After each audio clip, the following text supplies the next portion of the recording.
ఒక పాప తన అమ్మని ఇలా అడిగిందంట, అమ్మా అందరూ ఒకేలా ఎందుకుండరు అని. అప్పుడు అమ్మ చెప్పింది, ఒక చిన్న కొలనుంది బంగారం, దానిలో అన్ని బురద నీళ్ళే, దానిలో కొన్ని చేపలు కూడా ఉన్నాయి.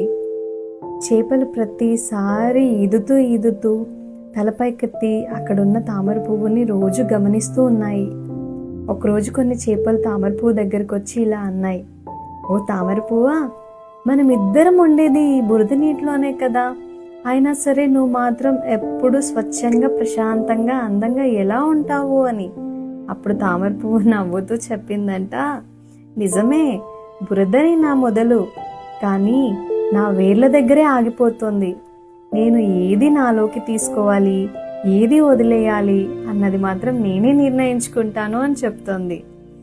సో పరిస్థితులు బురదలా ఉండొచ్చు, కానీ ఆలోచనలు మాత్రం